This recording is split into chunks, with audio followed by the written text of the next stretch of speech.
Vamos a dar la palabra al doctor Tsuyoshi Yasuhara. Les voy a leer un poco de su historia académica.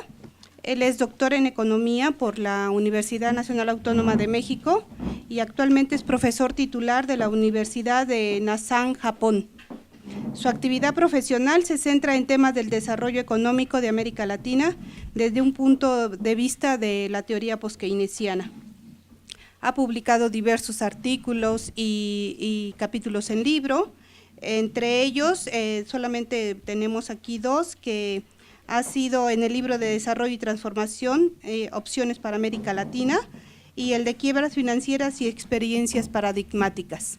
Sin más preámbulo, le doy la palabra al doctor Tsuyoshi y su ponencia se llama Flujos financieros en el tiempo de los desequilibrios globales.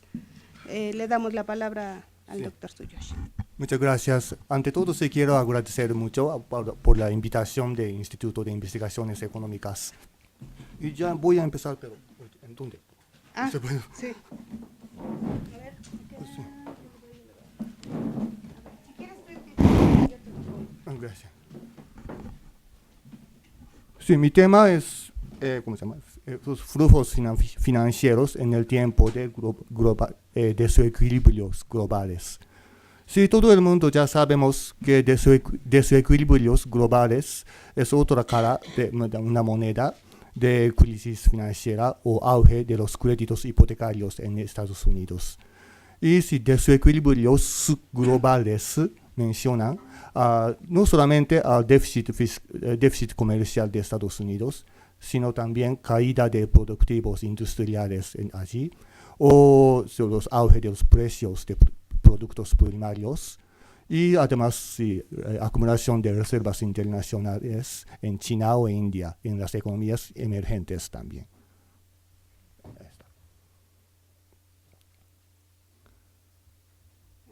Gracias.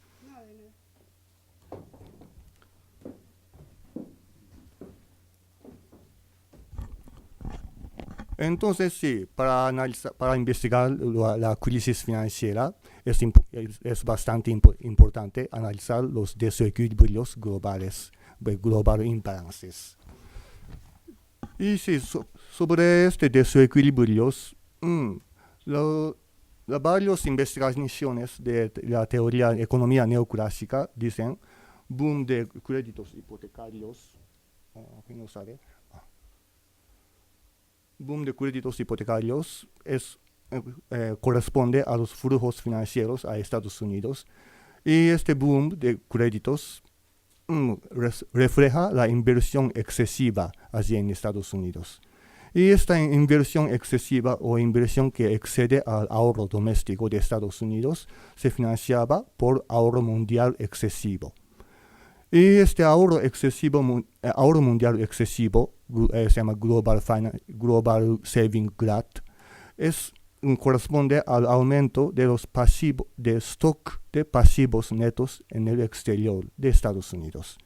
Digo pasivos netos en el exterior de Estados Unidos. Esto sale en la página web de estadísticos de Bureau of Economic Analysis. Se llama con el título Net International Investment Position.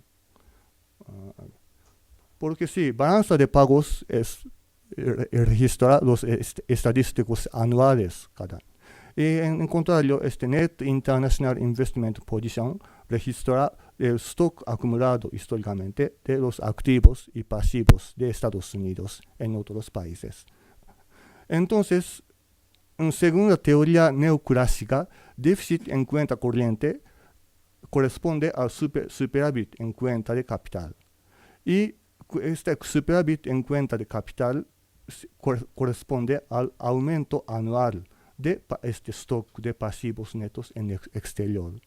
Según la teoría neoclásica, dicen esto.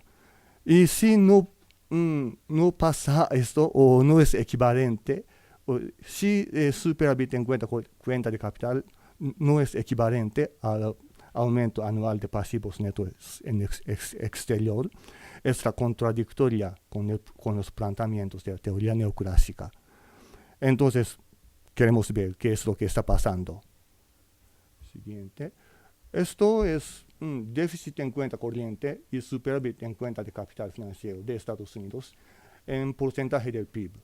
Así, sí, todos sabemos que Estados Unidos siempre tiene déficit comercial o déficit en cuenta corriente, pero sobre todo desde la década de 90 o después de 2001 se expandió tanto hasta alcanzar el 6% del PIB. Esta línea roja es déficit en cuenta corriente y línea azul es superávit en cuenta de capital también se expandió así en la última década. Sin embargo, este stock de pasivos netos en exterior o Net International Investment Position, es stock así en la última década se disminuyó, es contrario de lo que dice la teoría. Así se ubicó alrededor de 19% en 2002, 2003, 2004 y se disminuyó hasta 14% en el tiempo de crisis. Y después se aumentó tanto. Entonces, ¿qué es lo que está pasando? No se puede explicar por la teoría neoclásica.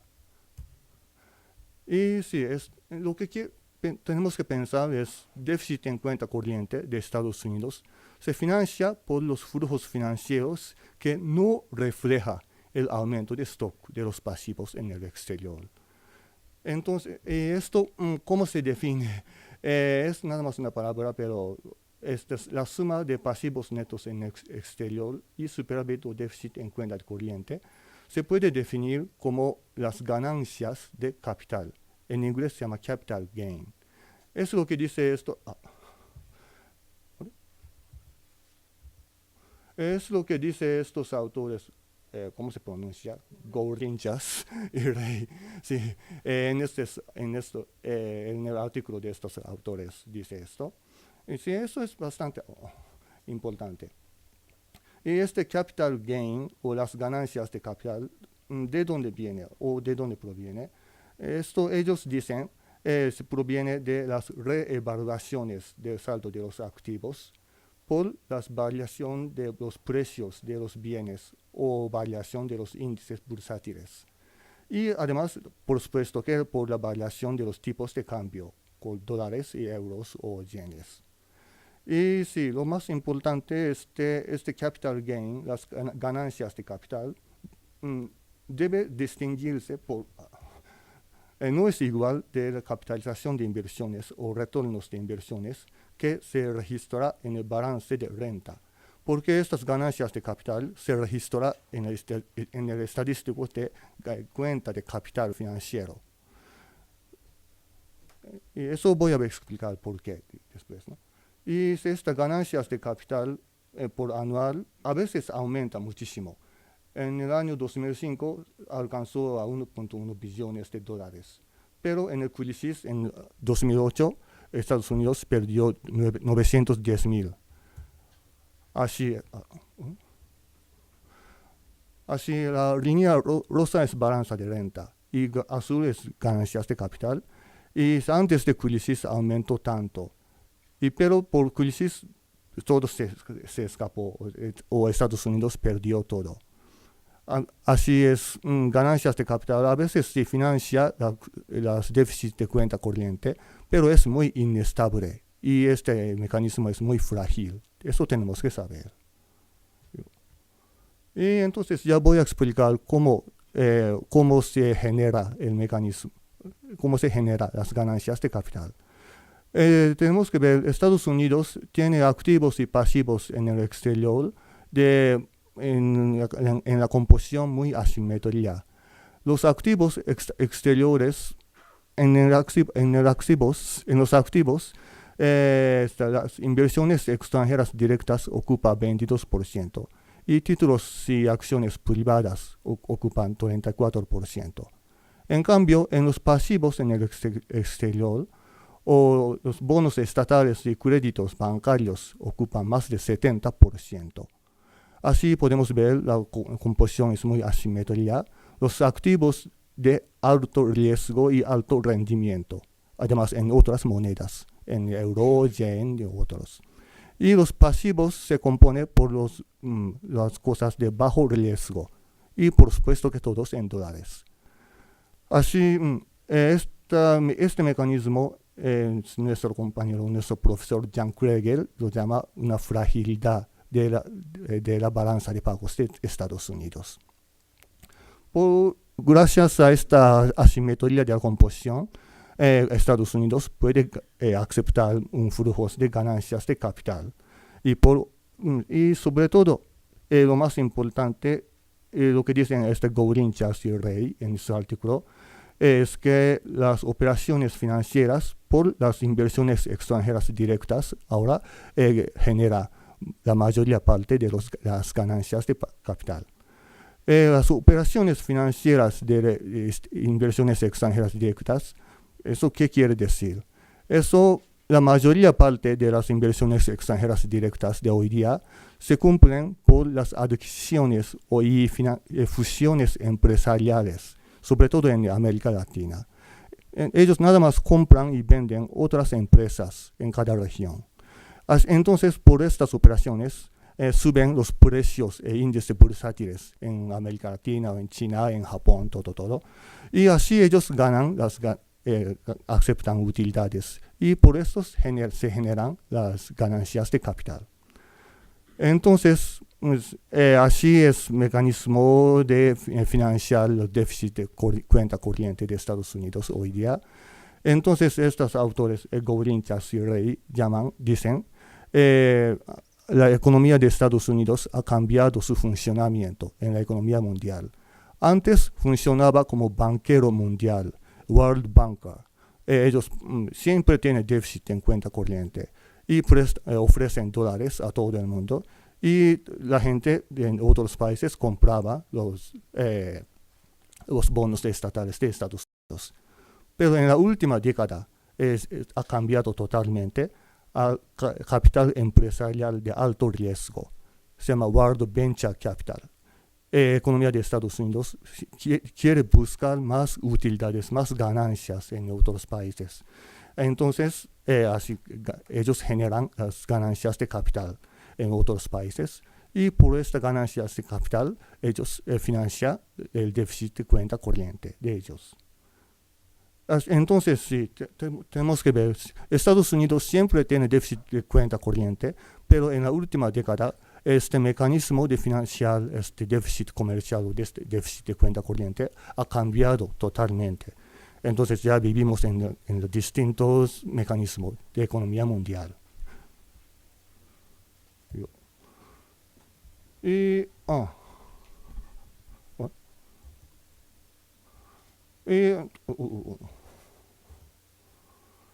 Entonces, ¿cómo se genera las ganancias de capital?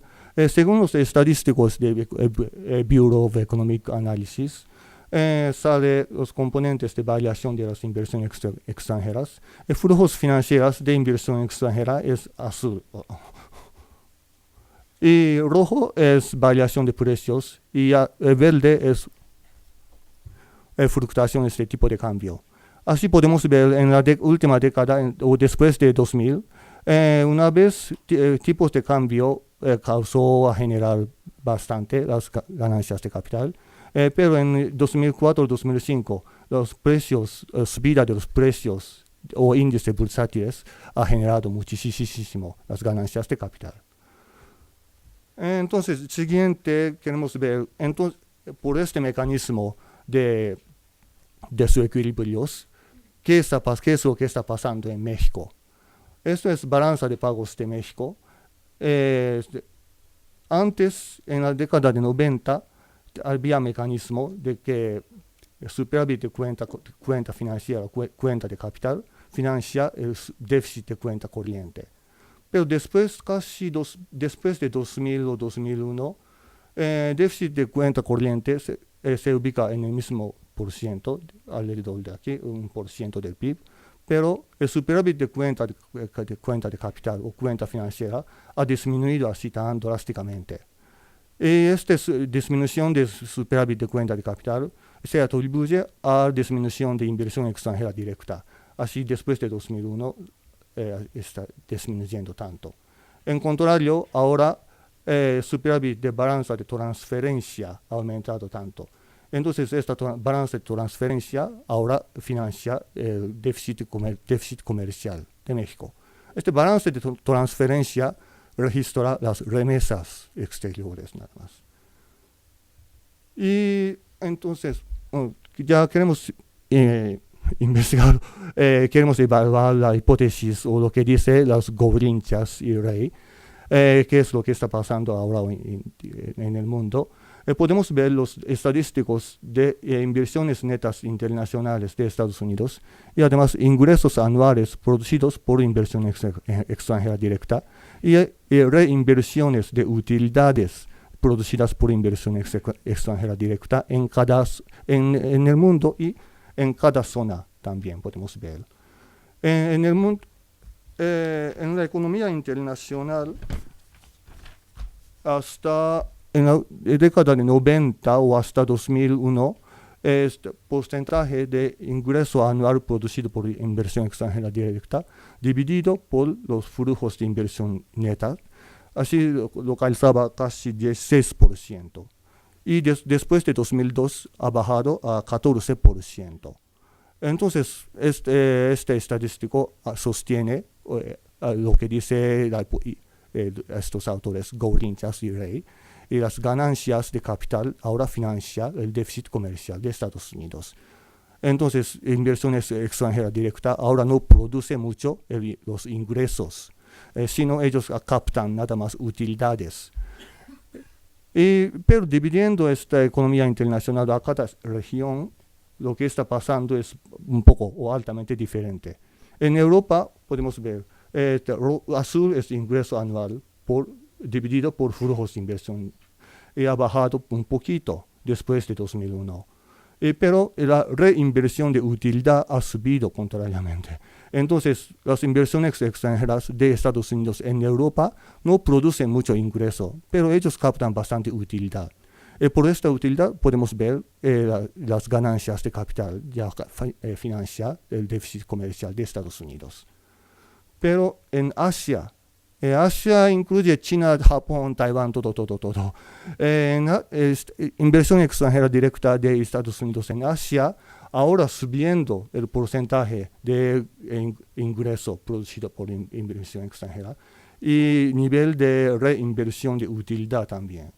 Entonces, en Asia, inversiones extranjeras directas de Estados Unidos sigue produciendo bastante el ingreso y sigue captando las ganancias de capital también. Pero después de crisis, no sabe los años, pero después de 2008 ha bajado drásticamente. Entonces no sabemos qué es lo que va a pasar después de la crisis. Así en Asia podemos ver qué es lo que está pasando por crisis.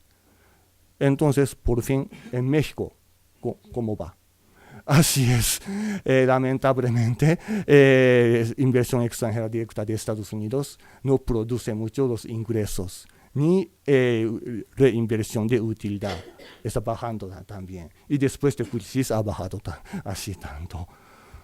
Entonces ya llegamos a la conclusión, expansión de déficit de cuenta corriente y disminución de stock acumulado de los pasivos netos exteriores, podemos ver las ganancias de capital. Y estas ganancias de capitales han financiado los desequilibrios globales y por la crisis han transformado la salida de Estados Unidos. Es lo que podemos ver en el mundo. En cada zona, en Europa, Asia, en México, lo que está pasando o el mecanismo económico son altamente diferentes. Entonces, ¿qué serían los escenarios posibles en el futuro? Ya pensé las dos opciones. Opción A es que desequilibrios sostenibles o desequilibrios globales se va a sostener. Este escenario es sencillo, pero es muy contradictorio.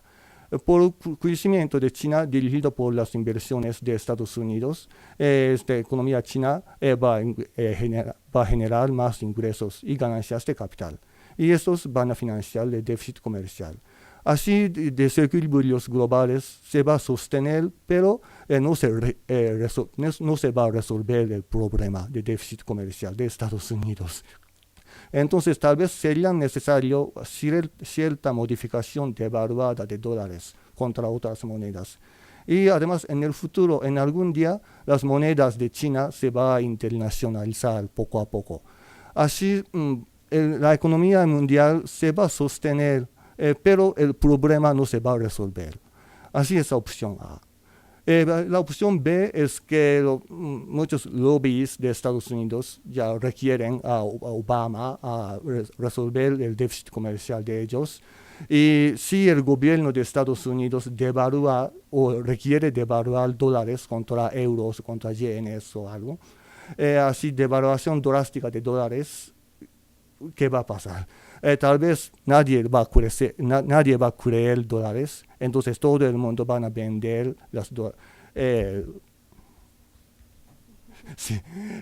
los bonos estatales de Estados Unidos y así caen los precios de bonos estatales de estadounidenses. Y entonces así va a subir la tasa de interés en el mercado mundial, así la economía internacional se va a estar en crisis muy drástica. Así es la opción B. Pero de todos modos, ¿cómo van a afectar a la economía mexicana? De todos modos, se expandirá el déficit de cuenta corriente, porque si se devalúan los dólares contra otras monedas, es malo para la exportación de México. Y además hemos visto en México la bajada importancia y productividad de inversiones extranjeras directas de Estados Unidos. Es el problema más importante. Entonces, sería necesario para México establecer el modelo de desarrollo alternativo, independiente de las inversiones por medio de las operaciones financieras de Estados Unidos. Es mi conclusión. Muchas gracias.